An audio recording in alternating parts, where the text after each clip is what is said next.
Speaking of that, I think this is a good transition point, right? Because you brought up BlackRock and these guys. Let's start off the conversation here. We'll start with Matt, then Sachin, then Arnie. So Biden's giving Zelensky $325 million. That was approved yesterday in new aid. Zelensky met with BlackRock, Bill Ackman, and I don't know why Bill Ackman was there, and JP Morgan to discuss raising funds.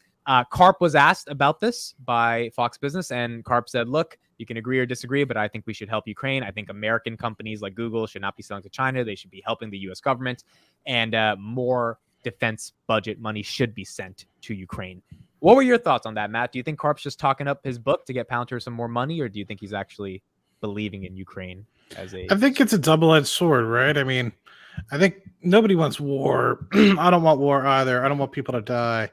But I think the thing is if you say don't help Ukraine, you destabilize the nation, you can then have Russia backed up against NATO for NATO territory, and who's to say that he won't move into Poland?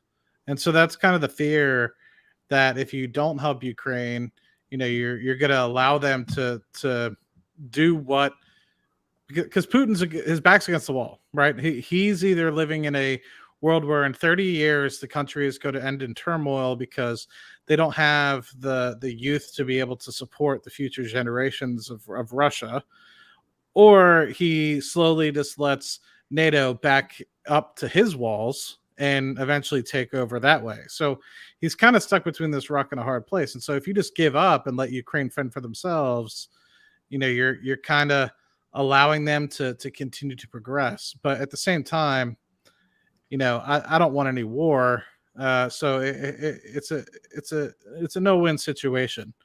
But at the same time, if your goal as an organization, as a purpose-led organization like Palantir is, to help the West in any sort of shape or form, help Europe, help the NATO allies, not necessarily for war, but it's now come to this point, whether you're saving for terrorism or what have you, it's now come to this point of saving NATO led countries to avoid further war, then I agree. I mean, you kind of have to fund it to make sure that a larger war in Europe doesn't break out than specifically in the Ukraine. Sachin, your thoughts? Then we'll go to Arnie. So let me just break it in few steps. So see, first thing is that there is a lot of assumption is what will help Ukraine. Okay, so I think no one is against helping Ukraine, but what will help Ukraine has a different interpretation. Okay, so when Alex Karp is coming up, Alex Karp is coming on a matter of principle that, see, there is no point that a small country is being bullied by a larger country. Okay, their sovereignty is violated and people are dying. Okay, so if we will be able to help it, and of course there is a damage sustained in Ukraine, and Ukraine as a world community, people need to go and support it. So that is one view. Now the thing is, what will help Ukraine in general? I mean, if war stops, will that be helpful? Yes, that will be helpful. Now, how the war will stop? War will stop when Russia stops the war. Ukraine is not in position to stop the war. They are only in position to reply if the war is ongoing. So what is going on globally that will help Russia to sit on table? Russia can only sit on table because their beef is with NATO. That NATO has to give certain assurances. And NATO is not prepared to give those assurances. See, NATO cannot get Ukraine as their member because Ukraine is in direct conflict right now. That means that puts NATO on direct conflict as of today if they are not, which is again debatable. Okay, so you need to see the clear picture. It is given Ukraine can never be member of NATO. It is given. So any politician or any corporation that is trying to flag that this is the end goal, no, this is not the end goal. Then you see where this money is going and how this money is going to Ukraine, because the underlying assumption is that money is going and this money is being utilized by Ukraine. See, a lot of this much money is actually given to military industrial complex. So they give, in return, they give equipment to. So the money actually goes into the US corporation. So there is a conflict of interest here because these people are actually funding some of the campaigns for a lot of these people. The second thing is, I think there is also significant evidence or at least allegation that there is some serious level of corruption that is ongoing in Ukraine. Okay, if you look back, why Trump was impeached? Trump was impeached because he said, "Oh no, you need to get me the evidence." So that was bad. But then, if you see the whole connection between Biden and between Burisma, it at least warrant some investigation. Okay, and then so it is very difficult to say that at the top level that Ukraine is not having corruption. Okay, even if you go 15 years back and anybody can wake up and ask that how what is the level of corruption in Eastern European bloc of countries, and even best guess is it's high. That is one of the reasons that these countries struggle to emerge out it. It doesn't mean people are bad. People are really simple. People really want peace. They really love each other. They love world community in general. Okay, so this whole definition that what will help now, Alex Karp, in my opinion, has a definition which is broader. This is a definition that has been marketed by US government, in my opinion, but the way it is executed, it is focused on filling pockets of certain few. So do I agree with Alex Karp? Yes, I agree with Alex Karp. If it is done in the way Alex Karp wants, okay, I mean, that should be the way of doing it. Has it done any time in any war ever in the world? Whenever war happens, certain people always profits, and this is no exception. And until and unless people start acknowledging it, I think it is very difficult to actually support it with all the heart. Back to you guys. Arnie, your thoughts? Well, I love everything Sachin said. I think the big problem is that from the US perspective, there is actually an incentive to actually keep things going on. Not from everyone, I would say. My thought is if Palantir is providing the software for free, they don't have the incentive to to make it go longer. But for the hardware providers that you actually need an excuse to keep using their tools, you have the incentive to actually push that agenda of help, but don't help too much so that the war ends. That's my general thought. May be wrong. I'm not an expert at all on these topics. I'm definitely willing to learn more. But from the perspective of a shareholder, I would say I'm happy that Palantir took a side, and that side aligns with my belief. So really not much to add apart from that. Yeah. I mean, it's really interesting. Obviously, it's a tough question for Karp to answer because it sounds like he just wants to, get rich. But in reality, I think he actually stands for some of these more national security principles. It's just a question now of if, the software in Ukraine actually gets them further to achieving those national security goals. Well, go ahead. My only observation is that aligned with what we said before, when you see these people like Larry Fink, BlackRock, Ackman, and you see Karp being involved among this circle of people, that to me is the big signal. Remember that BlackRock officially disclosed they are raising funds to help the reconstruction of Ukraine.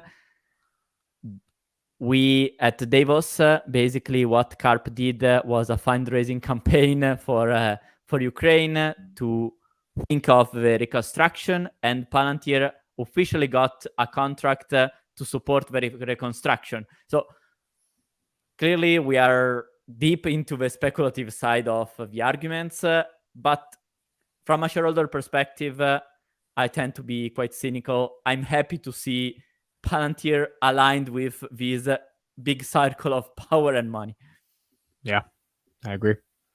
Sachin, we had AIPCon last week. What were your thoughts on 150 new clients, 50% month-over-month growth, and in general, some of the client testimonials we're seeing are just absolutely phenomenal. Any updated thoughts on AIPCon, and do you think it can be this exponential growth driver for Palantir in the next couple of years? So two thoughts, Amit. First thought is that you got a lot of validation again on the AI prowess and what kind of problem Palantir is solving end-to-end at enterprise scale. So all was good. Now, looking the history that we have seen these kind of events before, but the immediate impact on revenue following the next earning call has been underwhelming. Okay, so if you ask me like what is the short term impact, I will expect they will just beat marginally again. We are not there yet where we are going to see the exponential. We are not at that inflection point. Okay, everything is good. Product is being praised by all enterprises. Government is super impressed by it. Okay, no ads, revenue is growing. But when we talk about like exponential gain or something which is equivalent to how the AWS grew, we are not there yet, in my opinion. Okay, we could be there in times, and like I said, it's they have improved a lot over so many things, but go to market and sales is still something they need to crack further. Do you think this shift from this is something Vince actually underscored in a video? I think we didn't put enough attention on that. Karp basically said we had to change our model from a 12-month pilot, so we have a confirmation that pilots are actually very long, to a 5-day bootcamp because we didn't have the resources. So that's basically underscoring we were not that scalable yet. We wanted to be more, but we had to change things because basically with a bootcamp, we can manage many clients altogether. Do you think this is the go-to-market strategy that you were seeking to see last years? Because I remember you were quite critical on the go-to-market. So I mean, like even strategy. Even with couple of discussions I had with my Palantir friends, I mean, I know that go-to-market strategy has become a bit short cycle. That one I know. Okay, and it has improved. See, but the challenge is that Palantir is still a top-down selling, and top-down selling you cannot compress this time too much. That's the challenge. Okay, the only way you can do a top-down selling is that so if you see AWS was top-down selling. Okay, but when AWS was doing top-down selling, those days a lot of organizations were in this pilot mode. Let's try this on AWS. So AWS was kind of getting into a lot of organizations as a Trojan horse, that when enterprises were committing to do a large investment, AWS was already having a foot in the company. And that is what Palantir is missing. You can have a top-down selling strategy, but you really need to find one or two ways to deploy very thin-tiered product on demand very fast with no barriers to introduction in the enterprise. Okay, if you see the CRM in general, so CRM had the same. When CRM came, they had one tool, and now they are selling like a whole suite of different kind of tools because they are already there. How do you define top-down selling in this case? Because I think I'm missing this point. When you say Amazon was selling top-down, what do you mean with that? And why is different from Palantir? So, for example, like if you go like 10 years back, and I mean, Matt will know this. So, Matt, if somebody comes to you and they want to sell you Eclipse and goes 10, 15 years back, they need to talk to asset manager. So, Eclipse is a reservoir simulator. Okay, because the deal used to be happen at a very different level. Okay, now if somebody has to sell Eclipse and Eclipse is a part of Delphi, it has to come as a package of a whole online digital suite. So CEOs have to talk each other. Okay, I remember like all the software sales I was doing between 2005 to 2007. I never actually interacted with our CEO, not even our VPs or anything. That it's pretty much like account manager.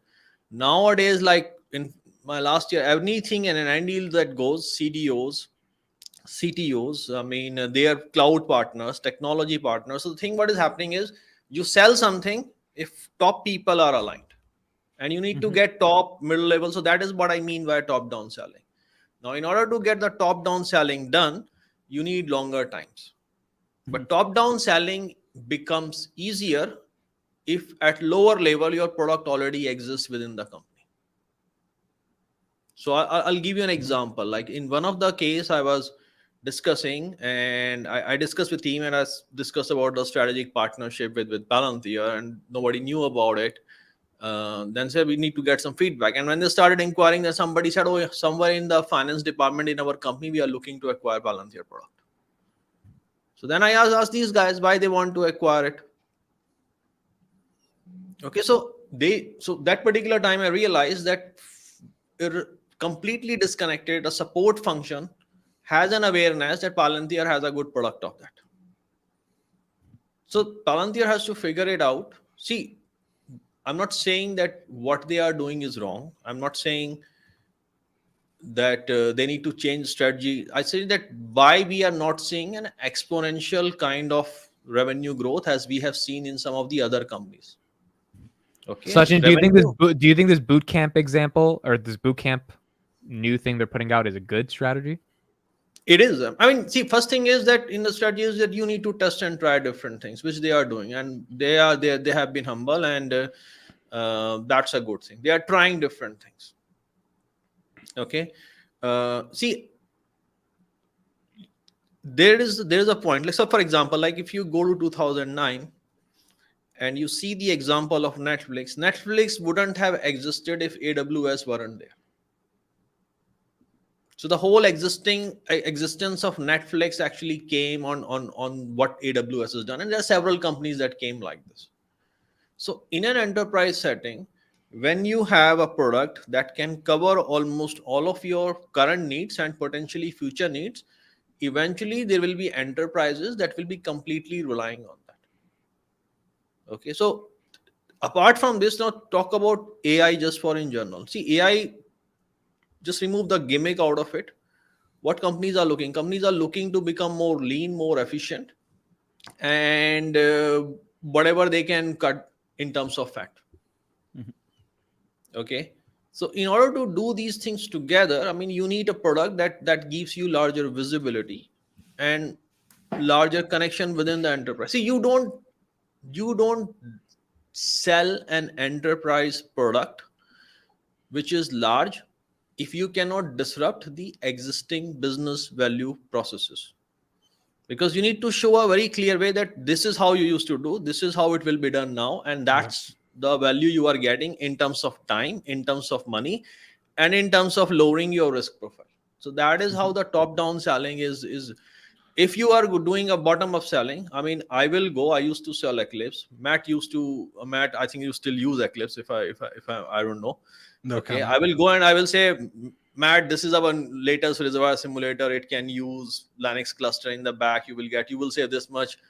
Matt is convinced. And then Matt goes to his asset manager and Matt says, dude, we are buying Eclipse. And he said, let's consider. I said, no, I already have model built in Eclipse. I don't have time and we don't have time. And the deal was done. So this is very different. This is how I did 15, 20 years ago.